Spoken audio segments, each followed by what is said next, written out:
So I dusted off my mini charcoal forge, and I'm going to try to forge weld using this today.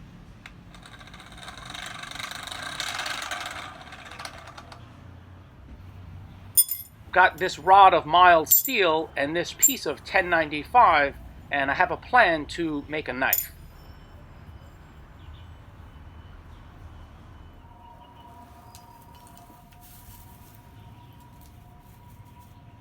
In this pan here is what I call charcoal.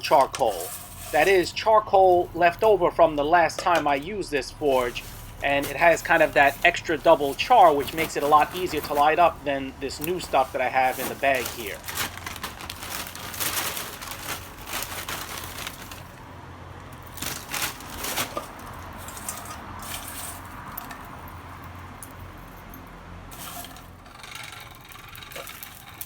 Just way easier to ignite this double charred charcoal.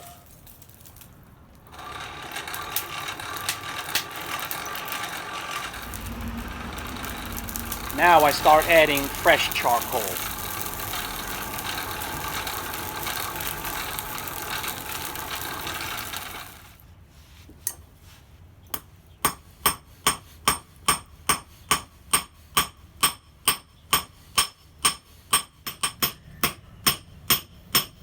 Boy, I just enjoy not having the gas forge roaring in the background.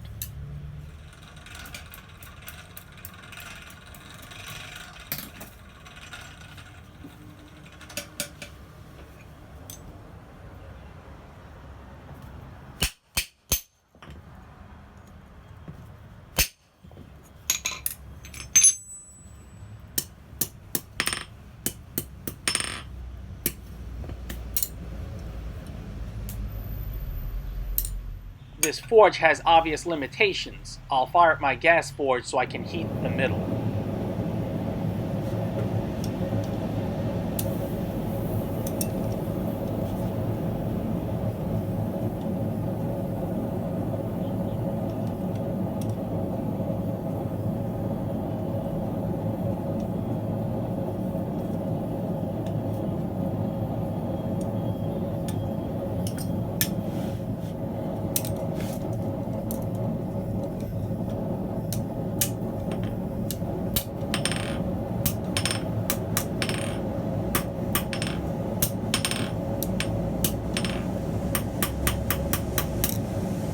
I need to take a few seconds to give a very big shout out to Big Unc's Workshop for his recent extremely generous super thanks donation. May your hammer always strike true. Thanks very much. I guess you can see how I'm just making this up as I go along. It's the first time I've ever tried to do something like this.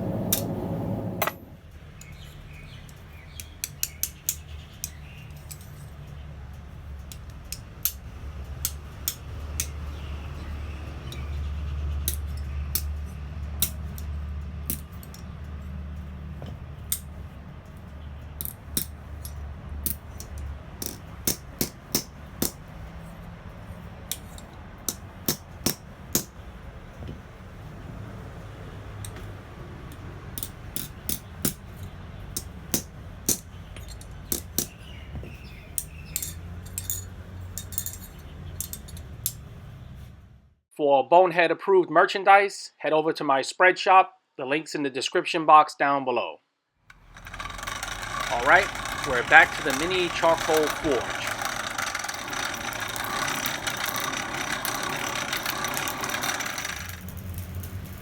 There's one reason why this is a difficult weld, and it's because I'm joining two dissimilar materials, one a low carbon and one a high carbon. The higher the carbon content of steel, the lower the melting point. So you have to keep that in mind. I'm lucky if I forge weld once a year, and I can count on one hand the number of times that I've forge welded in a video. It's something that I probably need to practice a bit more. Given my location, I don't like to go to extreme temperatures or create a lot of weldment splatter.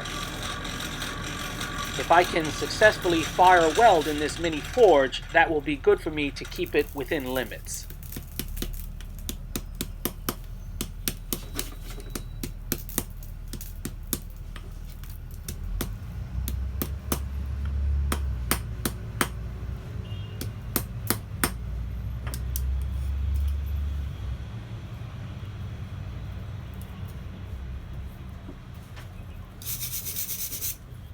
One side took, but the other side did not.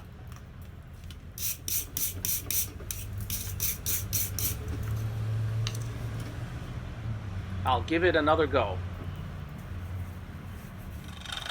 I've created a little peek hole within the fire, so you don't want to stare.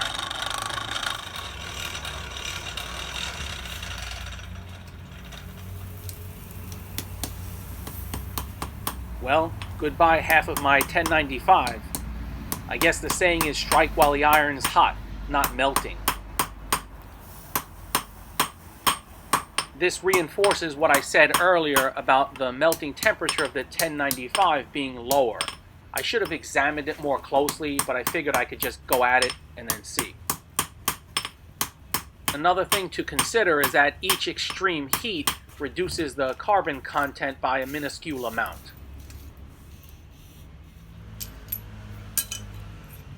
Well, the one positive so far is that we know that the mini forge can get up to welding temperature even just using charcoal as fuel and not coal.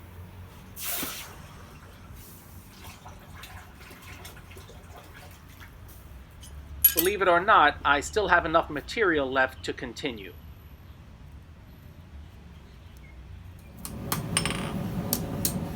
I turn my gas forge on one more time because I want to work the middle.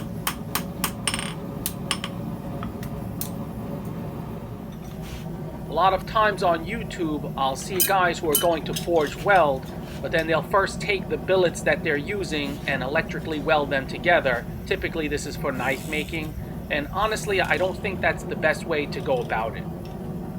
There's a variety of reasons why I feel this way, but maybe the main one is electrical welding is more akin to adhesion, whereas fire welding, when done correctly, is cohesion. Now, maybe if the weldment material is worked in via fire welding in subsequent heats, then maybe that's a moot point, but that's not always the case from what I see.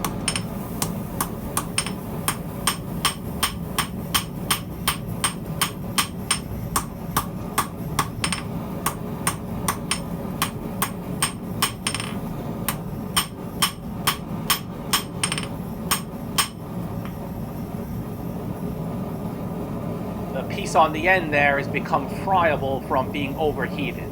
Boy, I'm down to the very last bit. Any less, and I'm a mess.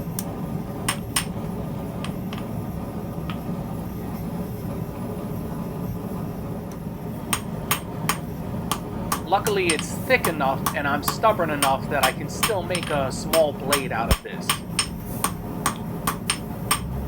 In the next couple of heats, I can refine the grain structure back to decent shape.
Off camera, I hardened by quenching in oil, and then I tempered back some by holding in front of my forge fire. So the way this turned out, there's a very thin mild steel jacket on the outside, and so long as I grind enough, I'll get down to the high carbon stuff beneath.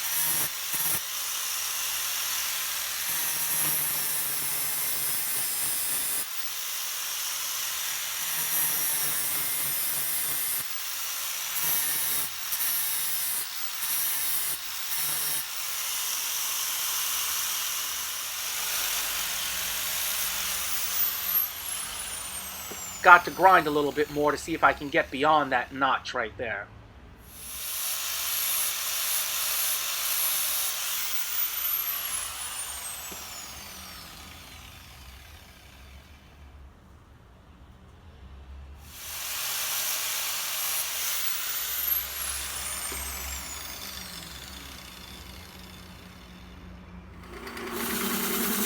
I put a convex edge on this knife because I think it'll hold up better for what I intend to use this blade for.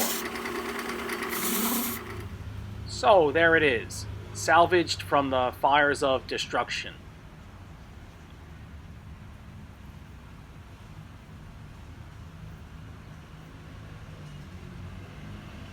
I really like how comfortable the handle feels, and it'll be perfect for me when I'm whittling wood like this.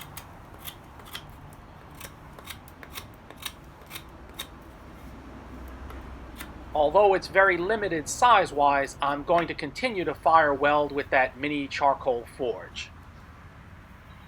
Thanks all, and I'll catch you guys next time.